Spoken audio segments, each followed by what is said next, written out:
Mancavano pochi minuti alle 13 quando una parte del soffitto dell'ITIS Galileo Galilei è crollato. Sono stati attimi di paura, il boato, i pezzi a terra. Si tratta dell'ingresso dei laboratori. Oggi, fra l'altro, era la giornata dell'autonomia, ci ha spiegato uno degli studenti, ed i ragazzi andavano avanti e indietro in tutte le zone della scuola. Fortunatamente nessun giovane è rimasto ferito. Ora i tecnici inviati dalla provincia stanno valutando i danni e l'agibilità. L'area coinvolta dal crollo è stata ovviamente chiusa. I tecnici sono usciti per verificare perché dall'indagine che era stata fatta non erano evidenziati pericoli di crollo.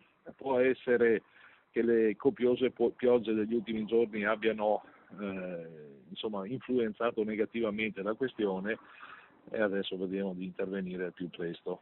Si tratta di una delle scuole che ha maggiormente bisogno di interventi. Galileo Galilei è una delle scuole prese peggio e sulla quale faremo investimenti per 6 milioni e c'era un intervento di circa 100.000 euro per le piccole criticità messe in evidenza, quindi siamo consapevoli che è una scuola che ha bisogno di essere ristrutturata e a tal proposito abbiamo reperito i finanziamenti per farlo. Insomma, al termine delle scuole partiranno i primi lavori per sistemare le criticità, poi il prossimo anno al via il progetto di ristrutturazione, mentre sempre per quanto riguarda gli istituti della provincia sono già in programma vari interventi che partiranno appena concluso l'anno scolastico: ristrutturazione al Flaminio di Vittorio Veneto, ampliamento al Sarto di Castelfranco ed infine ristrutturazione al Maffioli di Castelfranco.